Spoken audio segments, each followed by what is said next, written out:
एक घने हरे जंगल में पिको नाम का एक चतुर और रंग बिरंगा तोता रहता था। उसके रंग बिरंगे पंख जैसे खुद जंगल की चमक को अपने में समेटे हुए थे। पिको की हंसी में खुशी और उसकी बातें सुनने वाले सभी जानवरों के दिलों में मिठास भर देती थी। लेकिन उसके दिल के किसी कोने में गाने की एक अद्भुत ख्वाहिश भी थी। जंगल की सबसे ऊंची शाखा पर बैठी बुलबुल अपनी मीठी आवाज में गाती थी और पिको उसे सुनकर रोमांचित हो जाता था। वह सपने में खो जाता था, सोचता था कि काश वह भी इतना सुरीला गा सके। पर हर बार जब भी पिको गाने की कोशिश करता, उसकी आवाज में बस कुछ अजीब स्वर निकलते। जानवरों की हंसी सुनकर पिको का दिल टूट जाता, लेकिन उसने कभी हार नहीं मानी। पिको ने रोज अभ्यास करने का ठान लिया।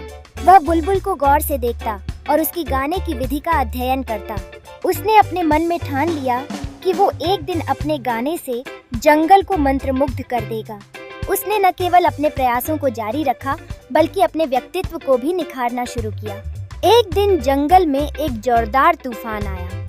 यह देखकर सभी जानवर सहम गए। उस तूफान में बुलबुल की पंखी घायल हो गई और वो गा नहीं सकी। तब जंगल में एक अजीब सन्नाटा छा गया। पिको ने देखा कि इसकी धुन जंगल को कितनी खूबसूरत बनाती थी। उसने खुद को हिम्मत दी और सबसे ऊंची शाखा पर उड़ गया। उसने गहरी सांस ली और गाना शुरू किया। उसके गाने में पिको की आत्मा की गहराई थी। उसमें थोड़ी चिड़ियाओं की चहचहाहट और जंगल की खुशबू थी। सभी जानवर उसकी आवाज से मंत्रमुग्ध हो गए। पिको ने साबित किया कि उसने अपने दिल की आवाज को पाया है। उस दिन के बाद हर सुबह जंगल पिको के गीत से जगता। बुलबुल ने ठीक होते ही पिको के साथ फिर से गाना शुरू किया। दोनों अद्वितीय सुरों में गाने लगे। एक दूसरे की आवाजों का सामंजस्य एक नई धुन का निर्माण करने लगा।